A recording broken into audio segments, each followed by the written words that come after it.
Hey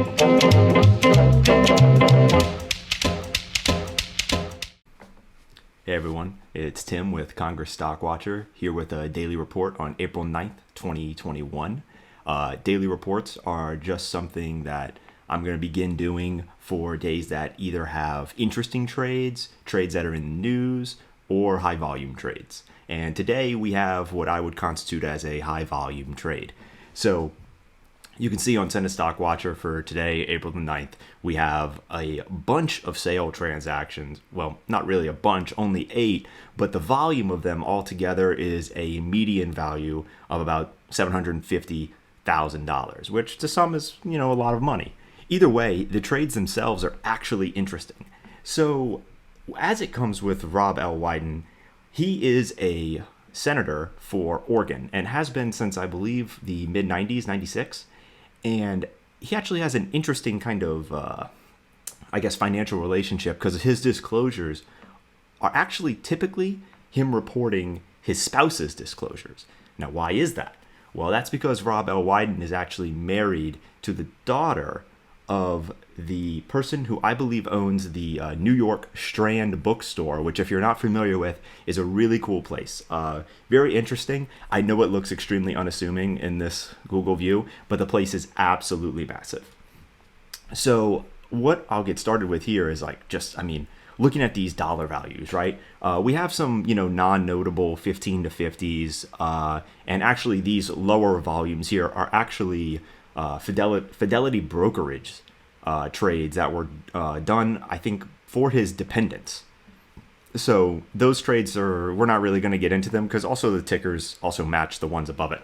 The one that I think is the most interesting is all of these trades also occurred on April 6th. So gosh, what that's a 3-day disclosure time. That's pretty crazy and awfully low considering that the average disclosure time is, I think it's about 20 days now. 20 days, I think, for Senate Stock Watcher. So we go look at Constellation Brands, and you'll see they jumped off a cliff on Thursday.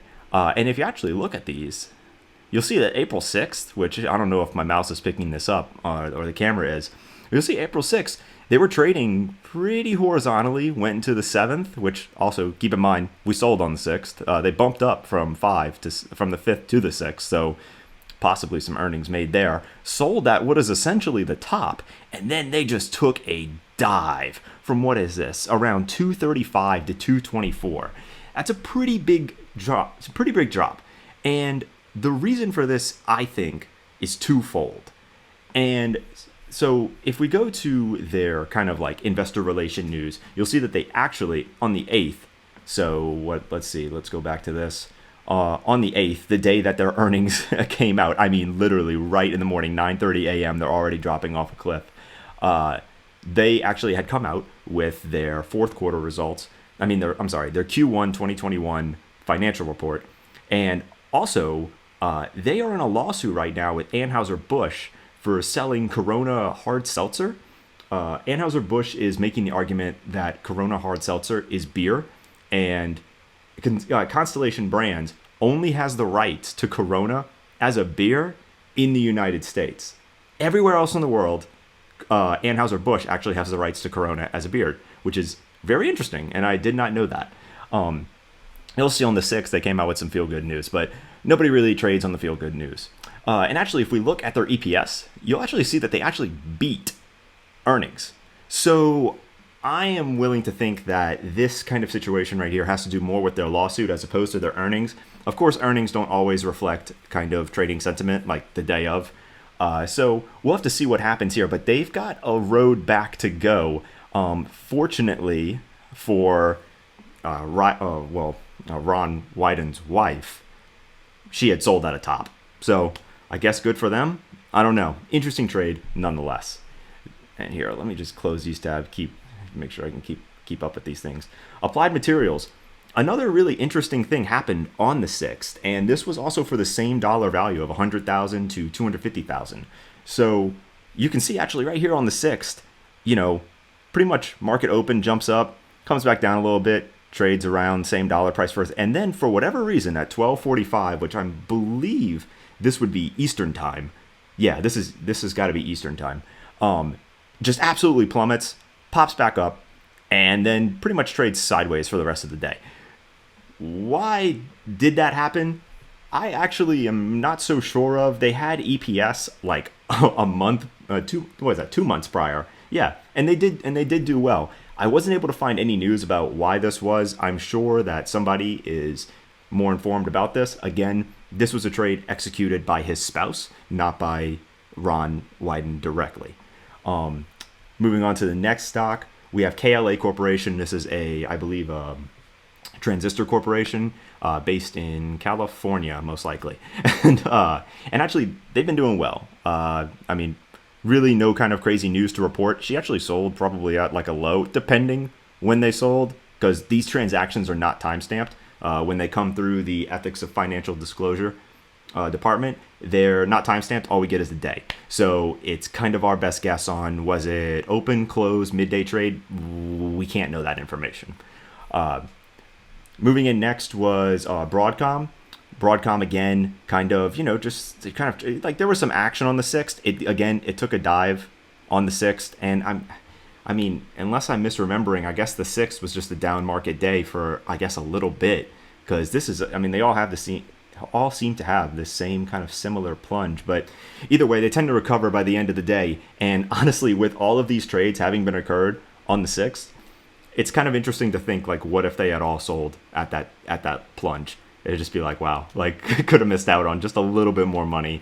And if they sold at the top of the market, then they actually could have, got out with a little bit more money than they should have had they sold later in the day. But actually, if you wanted to view these, like right now, obviously I'm on Senate Stock Watcher, and you can actually go and click this link, and it'll take you to the EFD.gov site. But all the information that's on the site is on Senate Stock Watcher, and I make an active effort to make it to where you don't have to go to the EFD site, because it is kind of ugly to look at.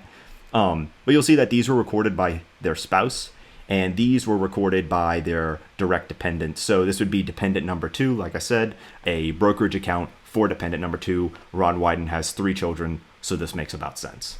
Sorry for the jump cut. Just realized I never went over the last trade in this, which is Intel, right? So we have INTC. This is actually for a lower dollar volume amount, still traded by the spouse, 15 to 50. So still, could be a considerable amount of money.